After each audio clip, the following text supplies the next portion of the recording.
Bismillahirrahmanirrahim. Alhamdulillahi Rabbil Alamin. Ar-Rahmanir-Rahim. Maliki Yawmiddin. Iyyaka na'budu wa iyyaka nasta'in. Ihdina siratal mustaqim.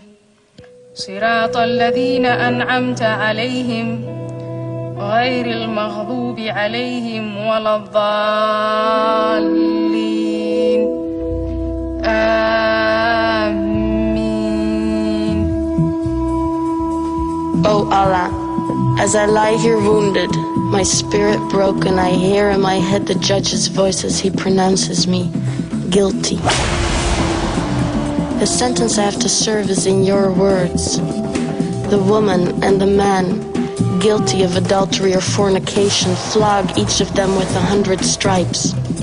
Let no compassion move you in their case, in a matter prescribed by Allah. If ye believe in Allah and the last day, and let a party of the believers witness their punishment.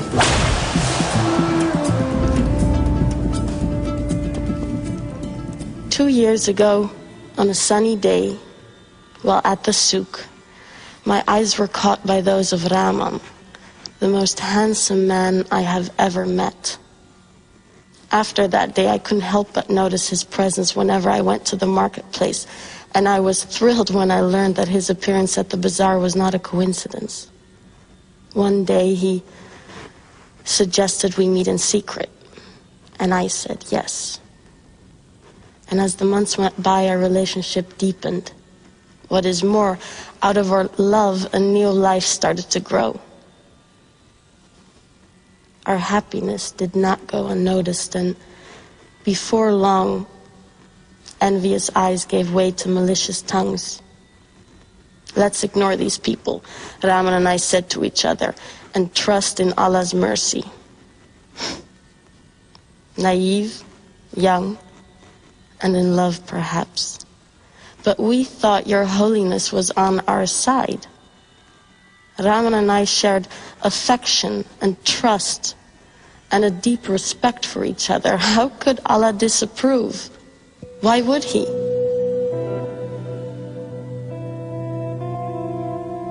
When I was 16, my father broke the news to me in the kitchen. You are going to marry Aziz, he said. He's from a virtuous family and will take good care of you. My wedding day was more of a celebration of my family than of mine. Once in my marital home, my husband approached me. Ever since, I recoil from his touch. I am repulsed by his smell, even if he has just had a bath. Yet, O Allah, I obey his commands sanctioned by your words. And I let him take me because each time I push him away, he quotes you. They ask thee concerning women's courses. Say, they are a hurt and a pollution. So keep away from women in their courses and do not approach them until they are clean. But when they have purified themselves, ye may approach them in any manner, time, or place ordained for you by Allah. For Allah loves those who turn to him constantly. And he loves those who keep themselves pure and clean.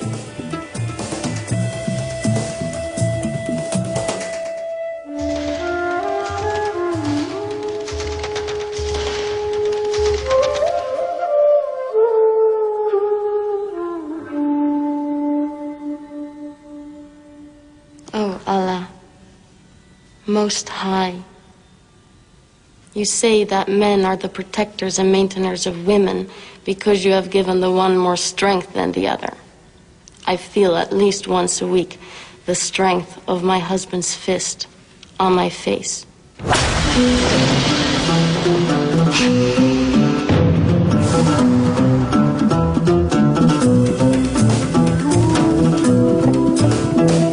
Oh Allah, Most High, life with my husband is hard to bear, but I submit my will to you. My husband supports me from his means, and therefore I am devotedly obedient and guard in my husband's absence what you would have me guard.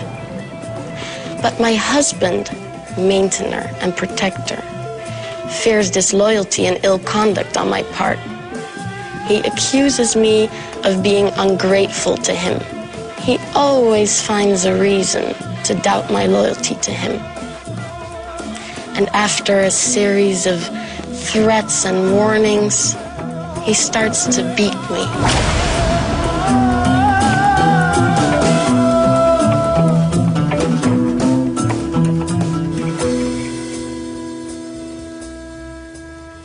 O Allah, most gracious, most merciful, just as you demand of the believing woman, I lower my gaze and guard my modesty. I never display my beauty and ornaments, not even my face or hands. I never strike with my feet in order to draw attention to my hidden ornaments, not even at parties. I never go out of the house unless it is absolutely necessary, and then only with my father's permission. When I do go out, I draw my veil over my bosom, as you wish. Once in a while, I sin. I fantasize about feeling the wind through my hair or the sun on my skin, perhaps on the beach. And I daydream about an extended journey through the world, imagining all the places and peoples out there. Of course, I shall never see these places or meet many people because it is so important for me to guard my modesty in order to please you, O Allah.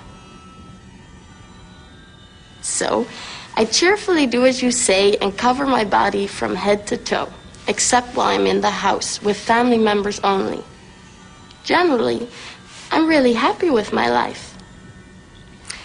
However, things have changed since my father's brother Hakim is staying with us. He waits till I'm at home alone and comes to my room and he orders me to do things to him, to touch him in places most intimate. So since he's with us, I took to the habit of wearing the veil inside in order to deter him. That doesn't stop him, though. Twice now, he unveiled me, ripped my inner garments, and raped me. And when I told my mother, she said she would take it up with my father, but my father ordered her and me not to question his brother's honor. I experience pain each time my uncle comes to see me. I feel caged like an animal waiting for slaughter, and I'm filled with guilt and shame, and I feel abandoned, yet surrounded by family and friends. Oh, Allah. Hakim is gone now that he knows that I'm pregnant.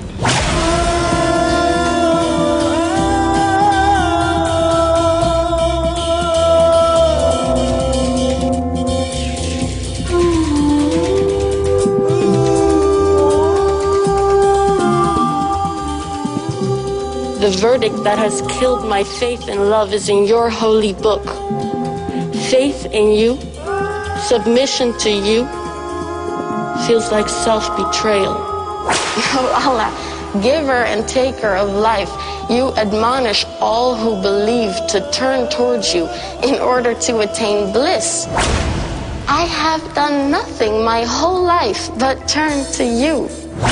And now that I pray for salvation under my veil, you remain silent, like the grave I long for.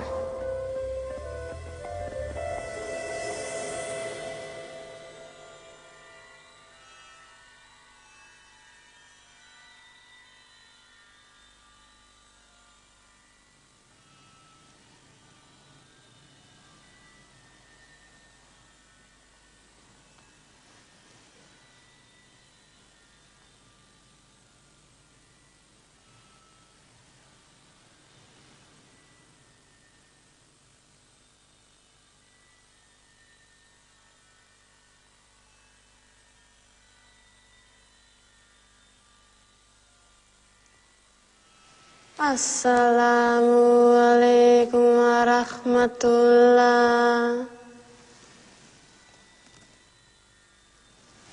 Assalamualaikum warahmatullah.